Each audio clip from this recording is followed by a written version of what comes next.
"Read my lips. I will never go out with you," Trina said as she pushed past me to get to her class.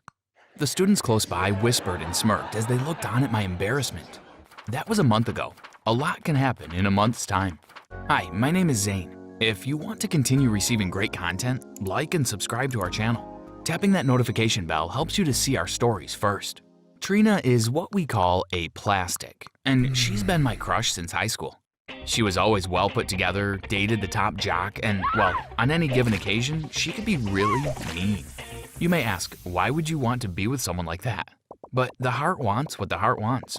I'm sure you've liked some questionable people before. One thing I always admired about Trina was that she was a straight A student. My friends, however, didn't buy it. They thought that something had to be up for her to get all A's all the time in college, since in high school, she had a C average. Every year at Robinsonville College, a fundraiser called a May Fair was hosted. It has games, prizes, and food. Later in the evening, there is a disco with a DJ and students dance the night away. This is my second year at Robinsonville, and the disco last year was awesome. Missing it this year was not an option, especially since I overheard Trina telling her friends that she'll be there. When my friends and I arrived, the disco was in full swing. We paid our fee and went inside. It was jam-packed. My friends and I danced with a few girls from some of our classes until I spotted Trina in the crowd. I walked towards her, but she moved through the crowd quickly. I saw her exit the dance, and I pursued her. As she rounded the corner, I had to jog to catch up to her. I was about to call out to her when I noticed she stopped to chat with the dean, Mr. Rivera. I slowly retraced my steps and hid behind the wall and observed. I watched as Mr. Rivera lightly touched Trina's face and how she moved closer to him and held onto his jacket. "What is going on between Mr. Rivera and Trina?" I mumbled. A faculty member and a student engaging in a relationship never ended well. The faculty member usually lost their job, and the student was expelled. Maybe I can use this to my advantage, I said slyly. I pulled my phone out of my pocket, but just as I was about to record, they walked away. I decided to follow. My eyes lit up when I realized that they were headed towards the dean's office. This is about to get good, I smiled to myself. I waited until I heard the door to the office close before I snuck below the office window. The office had open blinds, which I used to my advantage. I pressed record and I peeked through the blinds to get a better look at what was taking place. It wasn't long before Mr. Rivera and Trina were making out in his office. It was gross. I mean, Mr. Rivera was a young guy and Trina was in her 20s, but still. Achoo! A sneeze escaped before I had a chance to withhold it. "Did you hear something?" Mr. Rivera asked. "Oh, you big scaredy cat," Trina said playfully. Mr. Rivera walked over to the blinds and I was sure that I was caught. Luckily for me, all he did was close the blinds. I snuck out of the office and sighed with relief once I was outside. "So that's how Trina has been getting all those A's," I said as I secured my phone in my pocket. "Well, Mr. Rivera, there's a new sheriff in town. I hope Trina's ready for the big change." I walked onto campus Monday morning feeling like a brand new person. I had the video on my phone and I emailed it to myself on a few different accounts for safekeeping, as well as downloading it on a thumb drive which was hidden. When I saw Trina, I ran over to meet her. "Why, hi there, Trina. How was your weekend?" I smiled. Trina scoffed. "Wouldn't you like to know?" Her friends laughed, but I continued. "I take it that meeting you had in the dean's office went well?" I smirked. Trina's face turned ghastly white as she fumbled, I don't know what you're talking about." Her friends looked at her confused. I pulled out my phone. "Shall I show you and your friends what I'm talking about?" I said as I played with my phone in my fingers. "Y'all go ahead," Trina said to her friends. "Let me see what this doofus wants." As soon as her friends walked away, she turned to me. Her green eyes looked as though there were flames dancing in them. "What do you want?" she asked furiously. I showed her the video and then said, "I want you to be my girlfriend. You're going to march to Mr. Rivera's office and tell him your little whatever is going on is over. If not, your little video will be the next popular thing on social media."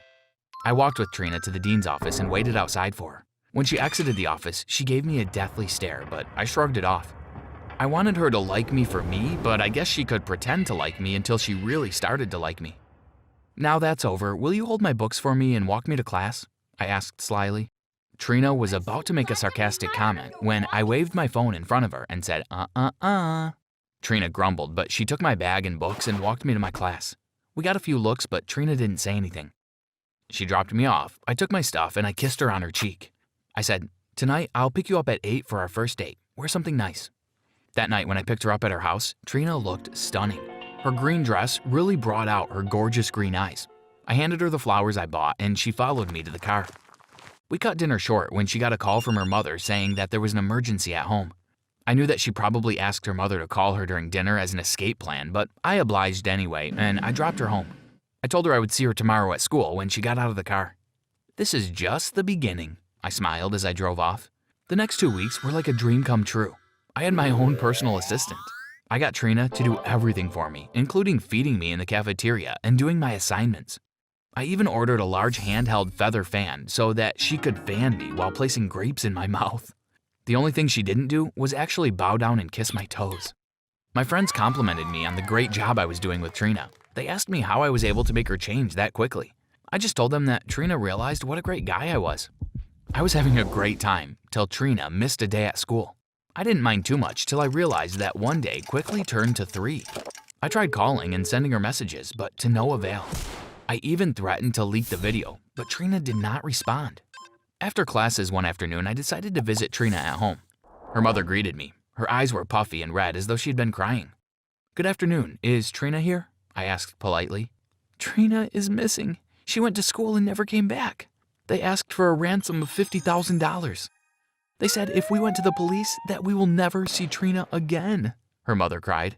I thanked her and told her that if she needed anything, that I would be available to help. That night, I tossed and turned, trying to come to terms with what happened to Trina. I felt awful about how I treated her. Around 11 p.m., my phone rang. It was Trina. "Zane, hello? Hello?" Trina asked, her voice shaking. I pushed my covers aside and sat up. "Trina, where are you?" I asked. "I'm safe. I was able to get away, but I need you to come and get me. Please, don't tell my parents yet. They have been through enough." "Tell me where you are. I'll come and get you." She gave me the address. I pulled on my sneakers and grabbed my car keys. I jumped in my car and went to the address. I pulled up to the gas station and I saw Trina exit the store. She walked towards the car, ever so often looking over her shoulder. "Thank you for coming," she said as she threw her arms around me. "No problem, let's go." While on the way home, someone covered my mouth. Someone was in the back seat of my car. I swerved a bit from the sudden movement and Trina screamed. Luckily, the road was clear. The man said, "Do as I say." He then gave me directions to a location. The man said, "I'm right behind you, any funny business, and both of you will never be seen again." After about 1 hour down a long winding road in the middle of nowhere, I pulled into the parking lot. "Now take your friends there and walk into the building. Go to the top floor. There, you'll see a chair and rope. Tie up Missy and wait for my instructions. And don't try anything. Someone is already in the building looking at you," the man instructed. Trina and I reluctantly got out of the car and entered the building. We did as we were told and headed to the top floor. We had to use the stairs. As we began to ascend, I looked behind us, and true to his word, someone was in the building following us. Trina held my hand and I squeezed it. "Don't worry, we'll be okay," I smiled. When we got to the top floor, it was an open space. There was a chair and a rope waiting. I apologized to Trina for tying her up as well as blackmailing her. "I honestly didn't mean for it to go that far. I just wanted you to notice me and give me a shot," I said softly. After tying up Trina, I sat in the room on the floor next to her, wondering what would happen next. A few minutes passed and I got a text on my phone telling me to look at the video I was just sent. When I clicked the play button, the video showed me clips of security footage.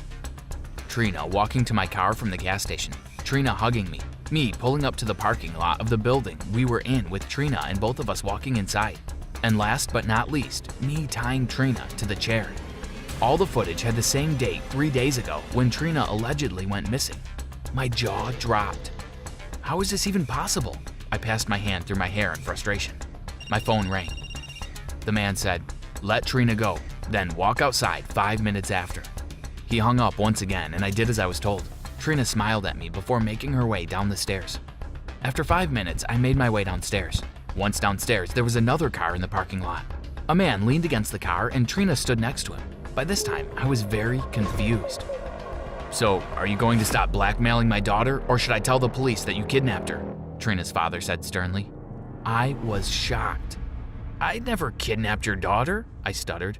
"Well, the footage from the security camera, the note which came from the page of one of your books, which, by the way, the police could get a lot of fingerprints off that, and the fact that I just transferred $50,000 to your bank account just like the kidnapper wanted, proves that you kidnapped my daughter," the man said forcefully.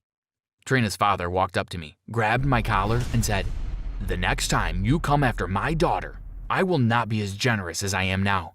If you don't delete the video that you have of my daughter, I will start to post all your family secrets.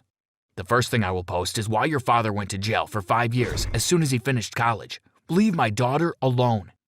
He let me go and I nodded and rubbed my neck. Trina and her father jumped in their car and drove away, leaving me in the parking lot, wondering what my father did that he went to jail for 5 years. I couldn't sleep that night. First off, I had been tricked by Trina. Secondly, the thing her father had said about my father was bothering me. Why did Trina's father share that piece of information about my father? I decided not to ask my father about it since he may not tell me the truth. I decided to investigate it myself. The next few days, I kept my distance from my dad. I told him I had exams coming up and I wanted to be ready. This was the only way to get him off my back and not be suspicious as to why I was keeping my distance. I filled out an application online so that I would be able to obtain my father's criminal record. Since my dad is the only one that could apply, I had to forge his signature and the papers I needed. I checked the mailbox religiously because the package would be delivered with my dad's name on it. I had to get to it before he did. A month later, the package finally arrived. I ran up to my room and opened it. At that moment, I realized that I made a grave mistake, and I should have let sleeping dogs lie. My father and some of his friends tried to rob a mini-mart a few weeks after he graduated college. They were able to exit the mart, but the owner ran after them with a firearm. One person was fatally injured that night. It was the getaway driver. Her name was Lorraine Jamison, my mother. I spent most of my childhood with my grandparents, and I just never questioned it. My dad told me that my mother died during childbirth.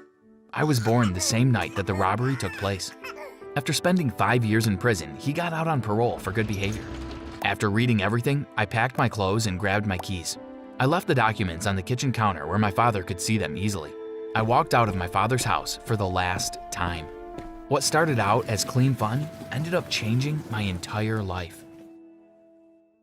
"But Mom, this was Sapphire's doll from last year. Why can't I get a new one?" a 6-year-old me whined. This was one of the first Christmases I remembered, and it didn't get any better from there. Hi, my name is Willow. This story was a bit hard for me to tell, but I decided that it was time to do so. Before I continue, please like and subscribe to this amazing channel. Also hit the notification bell so that you will be notified when new videos are out. When I was about 5 years old, my mother married a guy named Paul. He had 2 daughters older than me, Sapphire 10 and Crystal 13. When she married Paul, we moved out of our dingy apartment and into Paul's house. Sapphire and Crystal did not want to share their room with me, so my mother put me in the basement at the age of 5. I was given an old worn-out mattress which I placed on the ground and a cardboard box to put my clothes in.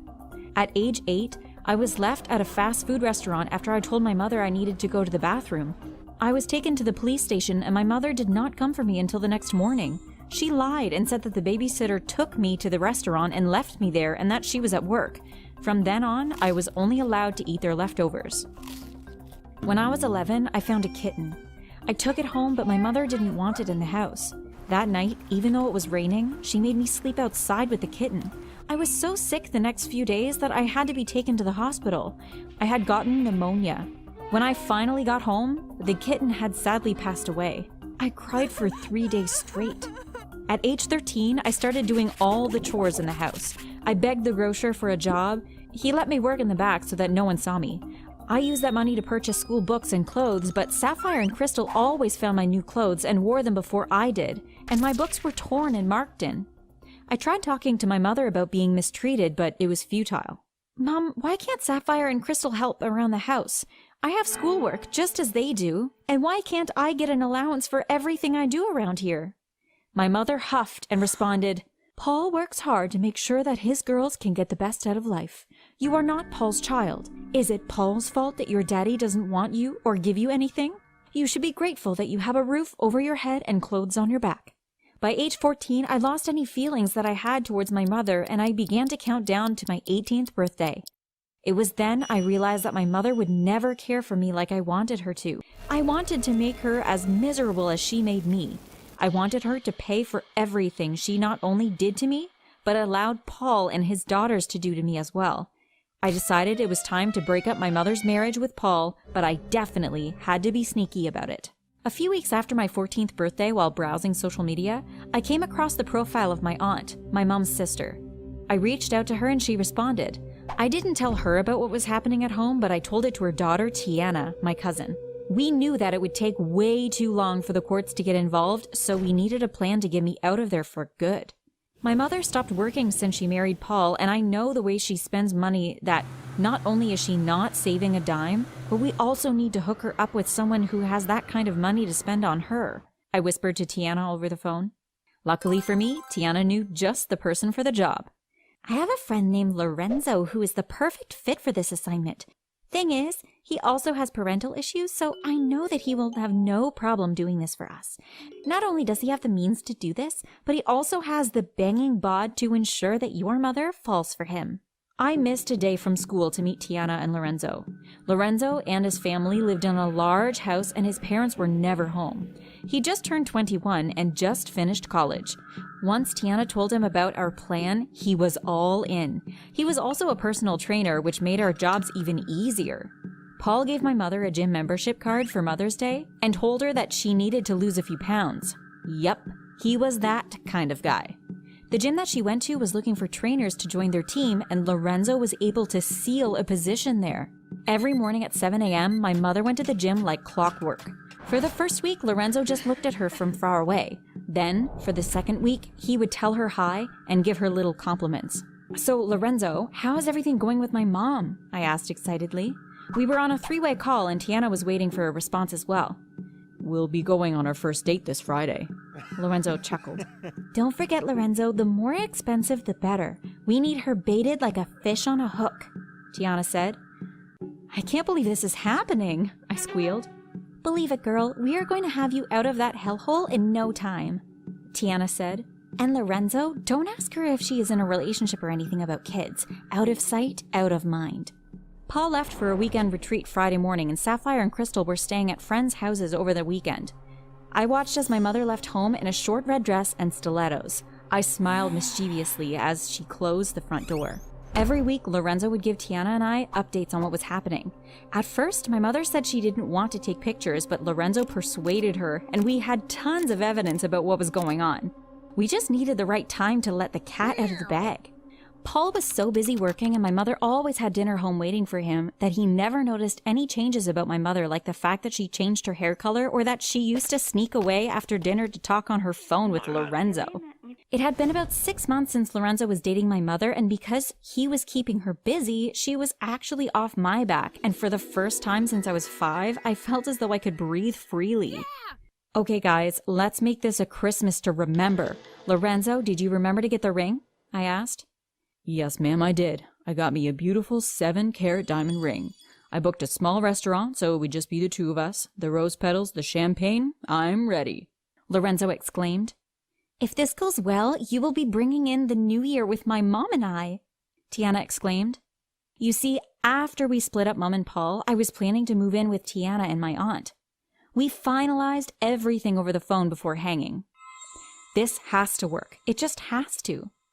After Lorenzo proposed to my mom that weekend, which was 3 weeks before Christmas, I noticed a drastic change in how my mother began to treat Paul. Her behavior was no longer subtle. She would talk to Lorenzo on the phone if Paul was around. He stopped making dinner every night. Some nights, she just was not there when Paul came home. Even though my mom and Paul had their disputes over the years, the arguments now lasted days and sometimes ended with something being broken. Every Christmas, Paul's company held a Christmas party for the staff and their families. This was one event that I went every year with my family, and this year made it more memorable. During his speech every year, Paul would always show a slideshow of the things that happened in the company this year. My job was to distract the person by the computer while I injected the thumb drive and prepared it. Dropping a tad bit of laxative in his drink helped me a bit. By the time Paul was ready to give his speech, everything was ready. Once the slideshow began, the room grew quiet as pictures of Lorenzo and my mother, including one of the night they got engaged, slid across the projection screen. Paul looked mortified as proof of his wife's cheating appeared for all his colleagues to see. Paul laughed nervously. There seems to be some technical difficulty with our slideshow. Eat, drink, and enjoy the party. Paul came off the stage and walked straight for my mother and tried to pull her out the door, but my mother wasn't having any of it. She confessed everything there and then in front of everyone. I almost felt sorry for Paul. Almost. That night, I asked Paul's secretary for a ride home, and my mother didn't even come home that night. I called my aunt and told her everything that happened at the party between my mother and Paul, and about how I didn't feel safe there. My aunt said that once it was okay with my mother, that I could live with her. My mother didn't care who I moved in with as long as she could live her best life. However, her best life was short-lived. My mother actually moved out of Paul's house and moved in with Lorenzo. Guys, what are we gonna do? Lorenzo said. My parents are coming back next week. We need to come up with a plan to get your mother out of here. A few more days passed and we had no ideas. Then something happened that steered the events in our favor. Hey guys, Lorenzo called us excitedly. Guess who just called my phone? Paul! What? Tiffany and I said, shocked. Lorenzo told us that Paul called him and asked him if he knew that my mother was married. Lorenzo acted shocked by this information, and even more so shocked when he was told that she had a 15-year-old daughter. He also said Paul wanted him to go to his house for drinks this weekend, but not to tell anyone. After discussing it, we decided, for safety reasons, that Lorenzo would wear a camera on him so that Tiana and I could see everything, and a wire so we could hear everything. If Paul tried anything, we would contact the police immediately. As planned, Lorenzo arrived at 7 p.m. at Paul's house. Paul offered Lorenzo a drink, which he graciously accepted, but he never drank from it. They didn't talk about anything except sports and the weather. Tiana and I wondered why Paul invited Lorenzo over. Then it happened. My mother walked into the room. Thank you for accepting my invitation, darling. I believe that you have already met Lorenzo, Paul said as he stood up to greet my mother. My mother's face turned pale as she realized what Paul had done.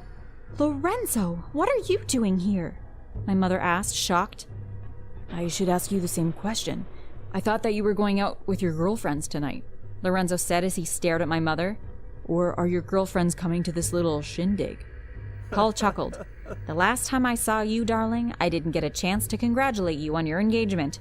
When's the wedding? Paul sipped his drink and looked at my mother from above the rim of the glass. Well, my mother said confidently, we haven't set a date yet. And we will not be setting one either, Lorenzo chimed in. For 6 months I dated you, and not one time you could have told me that you were married or that you had a daughter. I thought that the woman I was dating was honorable, but it looks as though I picked up a charlatan. Tiana and I high-fived each other, totally enjoying the show. I can't believe our entire relationship was built on a lie. Why does this always happen to me? Lorenzo sighed loudly. Don't worry, you're better off without her. We both are, Paul said as he patted Lorenzo lightly on the shoulder. Oh, and by the way, darling, in case you haven't figured it out yet, I want a divorce. Lorenzo thanked Paul and walked out the house with my mother close on his heels, begging for forgiveness. That night, Lorenzo packed all my mother's things and carried it to a storage unit and handed her the keys. Lorenzo changed all the locks at his house, and he went to the police station and told them what transpired that night in case my mother tried anything crazy. The police even called Paul to confirm the story, which he gladly did. Within 6 weeks, my mother and Paul's divorce was final, and as predicted, she got nothing. In the end, my mom ended up homeless. When I heard my mother was homeless and begging on the street, Lorenzo and I walked past her. Hi, Mom. How is life treating you? I asked with a smile on my face. She looked at me, then she looked at Lorenzo. When she recognized who he was, she picked up a piece of metal piping and began swearing while she chased us. I still laugh about that afternoon to this day. Mom mistreated me, so I ended up making her homeless. Do I feel sorry for her? What do you think? Hi, I'm Sarah, and I managed to blackmail my boss into giving me an amazing promotion at work. And before you begin judging me, trust me, he had it coming. My boss, Carl, was truly awful. No one at the company liked him, but he knew someone higher up in the organization, so yeah, we had to deal with him. Anyways, let me tell you how I ended up becoming Carl's boss and started my race to the top. After graduating from college, I got a job at a great company. It seemed like my dream position, and I was so excited about it. That was until I met Carl. Carl was awful. He was almost twice my age and always stared at me like he wanted to have me for lunch. Actually, he looked at every single girl at the office that way. It seemed that to him, the company was just a big meat market. He was also really misogynist and nasty to be around. Working underneath him was a nightmare in more ways than one. Not only was he really mean, but he was completely useless. He'd get people to do all the work and then take credit for it. He'd also pay really low wages and then boast how he helped the company save tons of money. I'm sure you know a guy just like him. There seems to be one in every single office. During my 5 years working for this big company, I had to endure him every single day. I walked into his office feeling more confident than I had in 5 whole years. He had even made the mistake of texting me inappropriate pictures, and I had saved those as well. Carl really was a fool. Before, I had remained quiet about his attitude because I was afraid that I'd lose my job. Now I understood it was the other way around. It was Carl who should have been scared instead, and I was going to let him know that. When I stepped inside his office, he immediately began spitting all these lewd remarks. He said something about my legs and about my short skirt. He was really a disgusting pig. Instead of frowning, though, I smiled. He must have taken it as a sign that I was finally going to give in to his advances, because he smirked at me. But soon his smile would disappear.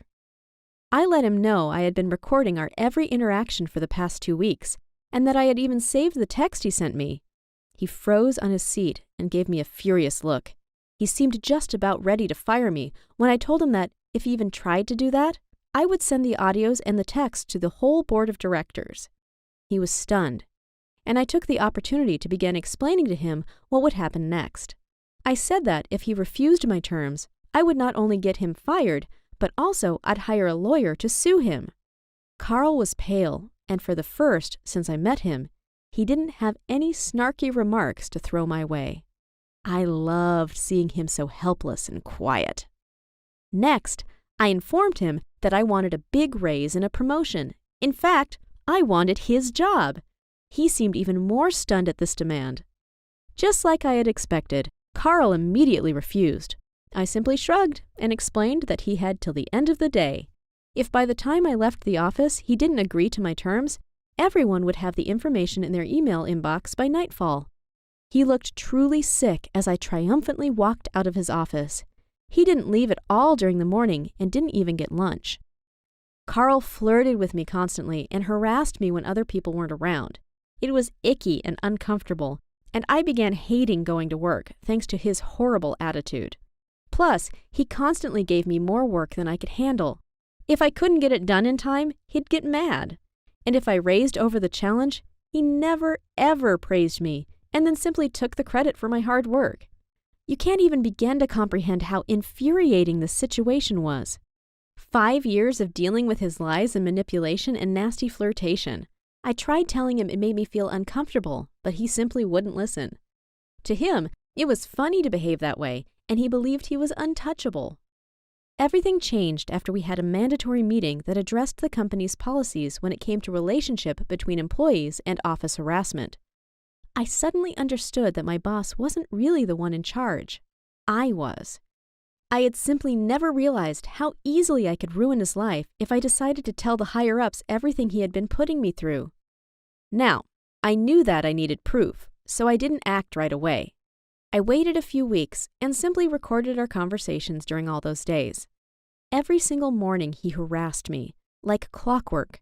He also mistreated me and spoke down to me. I had it all on tape, and that would be his downfall. When I felt I had more than enough material to blackmail him with, I made a copy of all my data and then decided the time had come. Carl finally slipped out of the office around 2 p.m., looking defeated and terrified. He approached me and told me he agreed to my terms. He asked me to be reasonable, trying to beg me to choose another path he could take. I didn't back down. I wanted his job, and that was it. That was how I became his boss and got a big team to manage. It was amazing, and I was determined to bring some real change in that office. He had really hurt the team's morale, and I knew I could solve this problem with enough time. At first, Carl seemed to think he was still in charge. I quickly showed him that this wasn't the case. I organized a meeting with all my new employees and let them know about the news. I was their new boss, and Carl would be my right-hand man. He thought it would be the best way to bring some order to the office. He looked utterly humiliated and didn't speak up at all. We both knew he wouldn't be my right-hand man. The thing is, I couldn't just say he had no real job at the office any longer. It would have been too suspicious. People were surprised and had so many questions. I tried to put their worries at rest and assured them this change was for the better. They were worried about what would happen next. After all, they might be losing their jobs and wanted to know what would be happening next. I assured them that no one would be fired. Not even Carl, I thought to myself. I had special plans for him. I had meetings with every single employee during the following week. I asked what they liked about their jobs, what they'd like to change, and what were their potentials and interests. That's how I got to understand what needed to be modified and who would work better in another area. People seemed really happy with these new changes, and soon the atmosphere greatly improved. My employees seemed far happier, and they actually dared to come into the boss's office and speak their minds. Before, Carl belittled them whenever they asked him for something. I listened and evaluated if what they requested was possible or not. I also decided to raise the salaries, as I knew they were too low. Imagine the employees' surprise. They were so happy and grateful, and Carl was utterly furious. Of course, I cut his salary in half, since he didn't deserve the amount that he was being paid. It was outrageous, really. Carl had never worked hard in his life, and he was living like a king. Well, that was over the moment I took charge of that office. I have to admit that I did get a bit petty. I couldn't help but want to get some more revenge on this horrible man. After all, Carl hadn't only made my life a living hell, everyone at the office hated him, especially the women. You can certainly guess why. I did everything in my power to make him feel incredibly uncomfortable. He only got tasks that were dull and time-consuming. If he ever complained, I just believed him and reminded him that there weren't small tasks, but rather small people. He fumed about it, but he couldn't do a thing about my attitude. I mistreated him while making sure never to say something that might incriminate me, just in case he had the silly idea of recording me. This only seemed to anger him even further. He didn't know who he had been messing with, but now he was finally discovering it. Everyone in the office liked having me as a boss. They were happy about their salary, and I even made sure they got a whole lot of extra perks and benefits. I wanted them to be satisfied and proud of the work they were doing, and I never ever took credit for what someone else did. Anyways, Carl ended up having enough. He had been clearly attempting to undermine my work and get his job back, but that wasn't going to happen. When he realized it was all in vain, he ended up quitting. He couldn't deal with the way I treated him and how happy everyone was under my management. I didn't try to stop him, just told him goodbye and reminded him that if he ever tried to come after me, I still kept the tapes and texts. He looked sick to his stomach when I said that and left without another word. We had a party that night, and I bought everyone the first round of the night. I really felt there was cause for celebration. Now, you might ask yourself if I really did deserve my new position. Well, after Carl quit, I continued to work for the same company and earned myself another promotion, and then another, and another. Years later, I ended up becoming the organization's CEO. I was incredibly successful, and people truly admired my hardworking habits and novel ideas. I was also celebrated by the way I treated my employees. The truth of the matter is, I don't try to show off and pretend I'm charitable or something.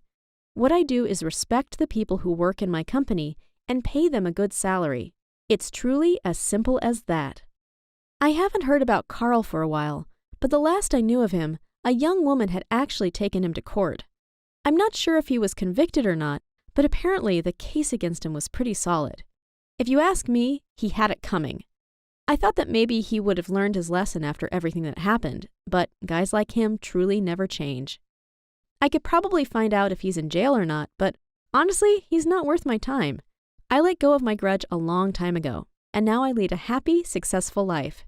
If he wants to keep ruining his own life, well, that's completely up to him. He doesn't need any help from me to dig his grave deeper, apparently. Thanks for watching. Have you ever had to deal with a terrible boss? Tell us all about it in the comments. Don't forget to subscribe and check out our other videos on the channel.